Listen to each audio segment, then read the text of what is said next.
रहस्यमयी हवेली का खौफ। उत्तराखंड के पहाड़ों के बीच बसा एक छोटा सा गांव शांतिपुर। गांव चारों ओर हरियाली और बर्फ से ढकी पहाड़ियों से घिरा था, परंतु इस गांव में एक ऐसा स्थान था जहां कोई भी जाने की हिम्मत नहीं करता था। पुरानी खंडहर सी दिखने वाली एक हवेली। उसे काली हवेली कहा जाता था। कहा जाता था कि वह हवेली सैकड़ों साल पुरानी थी। गांव के बुजुर्गों के अनुसार वहां एक अमीर जमींदार रहा करता था जो अपनी हवस और लालच के लिए कुख्यात था। उसने अपनी हवेली में न जाने कितने निर्दोष लोगों को मार डाला था। एक दिन गांव वालों ने तंग आकर उसे और उसके परिवार को उसी हवेली में जिंदा जला दिया।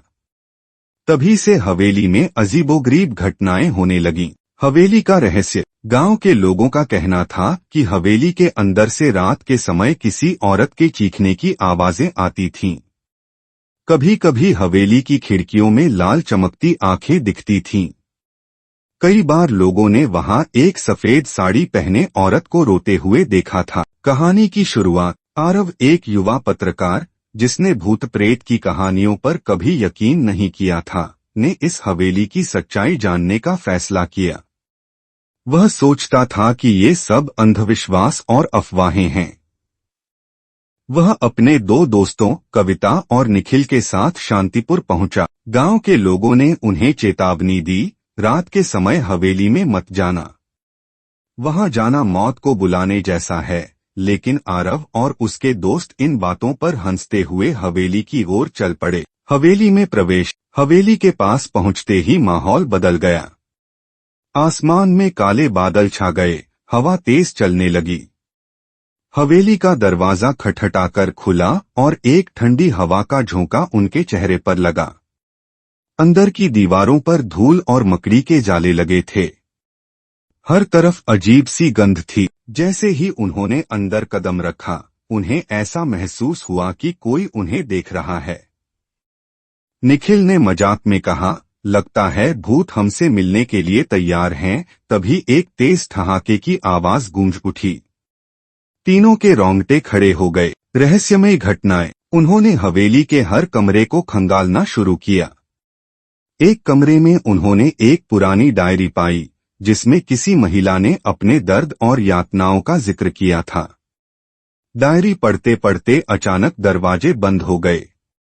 कमरे में अंधेरा छा गया। आरव ने अपनी टॉर्च जलाने की कोशिश की, लेकिन टॉर्च काम नहीं कर रही थी।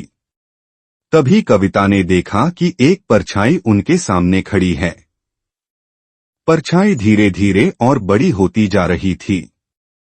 वह सफेद साड़ी पहने एक औरत थी जिसके चेहरे पर खून के धब्बे और आंखों में आग थी। औरत ने चीखते हुए कहा, तुम लोग यहाँ क्यों आए हो? क्या तुम्हें अपनी जान की परवाह नहीं? मौत का सामना। डर के मारे तीनों बाहर भागने लगे, लेकिन हवेली का दरवाजा अब बंद हो चुका था। हर कोने से चीखें और अजीब अजीब आवाजें आने लगीं। निखिल अचानक गिर पड़ा और उसकी गर्दन पर गहरे नाखूनों के निशान बन गए। उसकी आंखें पलट गईं। आरव और कविता ने उसे उठाने की कोशिश की, लेकिन तभी निखिल ने भूतिया आवाज में कहा, तुम लोग यहाँ से कभी बाहर नहीं जा सकते। यह हवेली तुम्हारी कब्र बन जाएगी। आरव और कविता ने किसी तरह खिड़की तोड़कर बाहर छलांग लगाई। लेकिन जैसे ही वे गांव पहुंचे, उन्होंने देखा कि पूरा गांव अब वीरान था। कोई इंसान नहीं था, केवल सन्नाटा। तभी किसी ने उनके पीछे से कहा, तुम लोग भाग सकते हो पर बच नहीं सकते। और वो फिर कभी नहीं देखे गए। गांव में अब भी कहा जाता है कि जो कोई भी काली हवेली के पास जाता है, वह कभी वापस नहीं आता।